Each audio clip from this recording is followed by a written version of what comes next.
Assalamualaikum warahmatullahi wabarakatuh. Shalom, Swastiastu, Namo Buddhaya, salam kebajikan dan salam sejahtera bagi kita semua. Kenalkan, saya Ridha Nurul Arafah dari kelas 11 IPS 1. Hari ini akan membawakan materi sejarah Indonesia mengenai dampak kolonialisme dan imperialisme Portugis di Indonesia. Ada beberapa hal yang menjadi dampak akibat dari penjajahan Portugis selama berada di Indonesia, terurai ke dalam beberapa segi dalam bidang kehidupan. Di antaranya yang pertama, kita akan membahas dari segi politik. Bentuk warisan dari Portugis yang masih sangat terasa hingga saat ini di bidang politik, dan yang pertama adalah hukum pidana dan juga perdata. Seperti yang kita ketahui, kedua hukum ini merupakan sistem hukum di Indonesia yang diterapkan berdasarkan tingkat kejahatan, dampak, serta ranah yang diatur di dalam undang-undang. Ini pertama kali diperkenalkan oleh bangsa Portugis ketika menjajah Indonesia, di mana hukum ini mereka terapkan berdasarkan nilai dan juga norma sosial. Lalu yang berikutnya adalah sikap represif pemerintah dan tidak bebasnya masyarakat di dalam berpendapat. Hal ini dapat dilihat dari tindakan-tindakan kerajaan Portugis yang melarang semua bentuk protes pada saat mereka sedang menguasai Indonesia.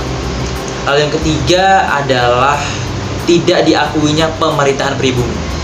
Jadi berbeda dengan penjajah-penjajah lainnya yang menggunakan bupati dan segala macam untuk memperkuat pertahanannya, Portugis sebaliknya. Mereka tidak mau sama sekali mengakui adanya bupati, camat, kepala desa, dan segala macam dari pribumi. Yang mereka akui hanya satu, pemerintahan kolonial Portugis.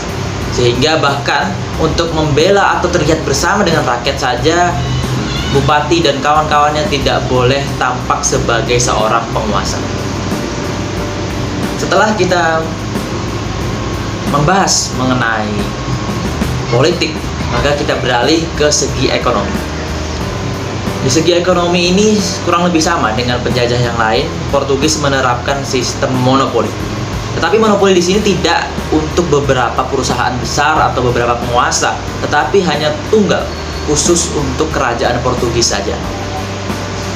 Sehingga semua rakyat tidak boleh menjual hasil-hasil buminya kepada yang lain atau kepada orang luar, bahkan kepada orang-orang di dalam sendiri, kecuali diatur oleh pemerintah Portugis. Lalu yang kedua adalah adanya sistem tanam paksa yang tidak sama sekali memperhatikan kesejahteraan rakyat dan petani yang menjalaninya.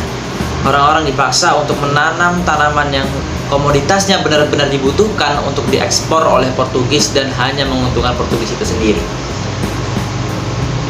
Dan juga yang terakhir, dalam segi ekonomi, Portugis menetapkan sistem ekonomi liberal pintu terbuka. Maksud dari pintu terbuka adalah sistem liberal yang tidak dikendalikan atau bebas. Bebas untuk orang-orang selain pribumi. Sehingga pada saat itu modal-modal asing terus-menerus berdatangan dan juga perusahaan-perusahaan dimiliki serta dikuasai dan juga dipimpin oleh orang asing. Hal ini kurang lebih sama dengan yang terjadi hingga saat ini. Beberapa perusahaan dan juga beberapa tempat masih dikuasai oleh pihak asing dan pihak pribumi masih sering tertindas sebagai karyawan. Beralih lagi, maka yang selanjutnya adalah dari segi sosial budaya. Di sosial budaya kita bisa melihat sudah renggangnya hubungan dinamis masyarakat akibat adu domba yang dilakukan oleh pihak Portugis. Karena di sini Portugis menekankan sekali yang namanya sistem feodal yang lebih mengakui sistem kasta, kelas berdasarkan pangkat, tidak berdasarkan prestasi. Sehingga orang-orang yang berpangkat tinggi atau juga orang-orang pribumi yang dianggap benar-benar memiliki jabatan, itulah yang kiranya cukup untuk bisa selamat selama masa penjajahan, dan sisanya tidak akan mendapatkan kesempatan untuk hidup yang enak dan nyaman.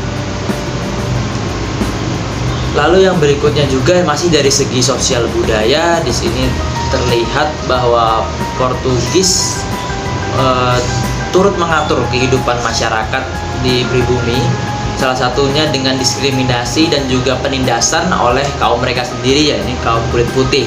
Sehingga pada saat itu orang-orang Indonesia yang berkulit hitam, coklat, dan juga sawo matang terus saja mengalami, kalau istilah zaman sekarang itu, pembulian.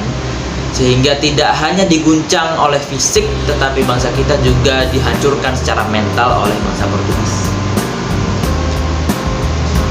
Mungkin itu yang dapat kita bahas tentang dampak-dampak yang dilakukan akibat dari penjajahan Portugis di Indonesia. Ada beberapa dampak yang positif seperti hukum pidana dan perdata tadi yang memperjelas kepastian hukum. Meskipun pada saat itu sebenarnya bangsa Indonesia tidak memiliki kepastian hukum itu. Bahkan pada saat itu kita dipaksa untuk melakukan menghormati hak-hak asasi manusia dan juga melaksanakan kewajiban hak asasi yang dimiliki oleh kaum Portugis, tetapi hak asasi kita tidak diakui, salah satunya tidak dan dilarangnya pendidikan bagi kaum pribumi. Dan sisi negatif juga terdapat pada kebijakan-kebijakan Portugis, diantaranya seperti sistem perekonomian yang menyengsarakan rakyat, lalu kemudian sistem politik yang melarang orang untuk berperasaan dan juga menyampaikannya, serta masih banyak lagi hal-hal yang lebih luas yang tidak bisa kita bahas satu persatu. Intinya dari penjajahan ini adalah kita belajar bahwa semua sistem ada baik dan buruknya, tinggal bagaimana kita bisa mengolah dan menyaringnya untuk mengambil yang baik-baik saja. Mungkin sekian yang dapat saya sampaikan. Mohon maaf kalau ada kekurangan. Terima kasih. Wassalamualaikum warahmatullahi wabarakatuh. Shalom. Om Santi Santi Santi Om.